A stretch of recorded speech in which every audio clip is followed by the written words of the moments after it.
हंसते हंसते निकले कश्मीर की वादियों में घूमने अपने परिवार के संग। कोई डॉक्टर, कोई नेवी में, कोई नौजवान, कोई बुजुर्ग जोड़ा अपने परिवार के साथ, अपने बच्चों के साथ। मिनी स्विट्जरलैंड कहलाने वाला पहलगांव कश्मीर में एक सुंदर सी वादी है, पर किसे क्या पता था कि वह वादी मौत की घाटी में तब्दील हो जाएगी। कुछ आतंकवादियों ने वहां पर हमला किया और हमारे 26 पर्यटकों को मार डाला। उनका कसूर यही था कि वे कश्मीर में घूम रहे थे। क्यों? कश्मीर अपने हिंदुस्तान का नहीं है क्या? इन आतंकवादियों का है। ये वहम है इन लोगों का जो इन लोगों की रगों में नफरत की आग फैलाते हैं। इंसान की खाल में भेड़िए छुपे हुए थे। पहले पूछी जाती, फिर मारी गोली, फिर ना देखा आगे पीछे, पिछा दी कई लाशें। ना बच्चे, ना बूढ़े, ना मर्द, सिर्फ सबको मौत के घाट उतारा। ये बात है पहलगांव की। आइए इसी के बारे में बात करते हैं। इंसान की खाल में छुपे भेड़िए, ये वही 3 आतंकवादी हैं जिन्होंने पहलगांव में लोगों पर हमला किया और बेजुबान लोगों की जान। गांव में पर्यटकों पर हमले की जिम्मेदारी एक नए संगठन द रजिस्टर्ड फ्रंट TRF ने ली है। ये संगठन 2019 में वजूद में आया। इसे लश्कर-ए-तोयबा का मुखौटा संगठन कहा जाता है। कश्मीर में आर्टिकल 370 हटाने के बाद इसका गठन किया गया।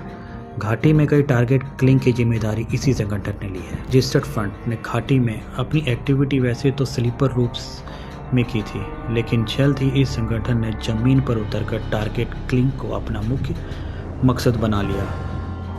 TRF को लश्कर-ए-तोयबा का दूसरा फेज कहा जाता है। साथ ही इसे पाकिस्तानी खुफिया एजेंसी ISI का सपोर्टर भी है। एक संगठन के प्रमुख संस्थापक का नाम शेख सज्जाद कुल है।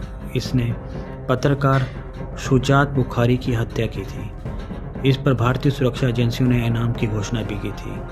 इसके अलावा साजिद भट्ट और सलीम रहमानी जैसे खतरनाक आतंकवादी भी इसका हिस्सा है। TRF युवाओं को संगठन से जोड़ने का लक्ष्य का कार्य करता है। इससे नया कैलेंडर तैयार हो और वह सुरक्षा बलों, इंटेलिजेंस के रडार पर न रहे। इससे इस संगठन को अपना लक्ष्य पाने में आसानी रहती है। अभी तक किसी फिदायीन हमले में TRF का नाम नहीं है, सिर्फ टारगेट किलिंग ही इनका लक्ष्य है। आसान निशाना ढूंढकर TRF के आतंकी गुम हो जाते हैं। घाटी में कार्य करने वाले प्रवासी मजदूर, कश्मीरी पंडित, सेना, CRPF के कैंपों पर हमला ही इनका मुख्य उद्देश्य है। किसी भी टारगेट को ये शूट करने के लिए एडवांस बॉडी कैम का इस्तेमाल करते हैं, जिसके बाद ये प्रवास किया जाता है। इस संगठन ने कई हमले किए। इन हमलों में आया इनका नाम। 1 अप्रैल 2020 में कैरनट सेक्टर में 5 सैनिकों की हत्या की और सभी सैनिक शहीद।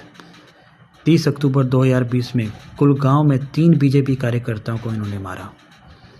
26 नवंबर 2020 को श्रीनगर में सेना की टुकड़ी पर इन्होंने हमला किया था। 26 फरवरी 2023 में पुलगांव में कश्मीरी पंडित संजय शर्मा की हत्या भी की गई। 20 अक्टूबर 2024 को गंदेरबल में एक डॉक्टर और 6 प्रवासी मजदूरों की हत्या की गई। आखिर इस घटना के तुरंत बाद हमारे प्रिय नेता अमित शर्मा जी वहां पहुंचे और उनका बयान इस तरह था कि पहलगाम के आतंकी हमले में अपनों को खोने का दर्द हर भारतीय को है। इस दुख को शब्दों में व्यक्त नहीं किया जा सकता। मैं अपने इन सभी परिवार और पूरे देश को विश्वास दिलाता हूं कि बेगुनाह मासूमों को मारने वाले इन आतंकियों को बिल्कुल बख्शा नहीं जाएगा।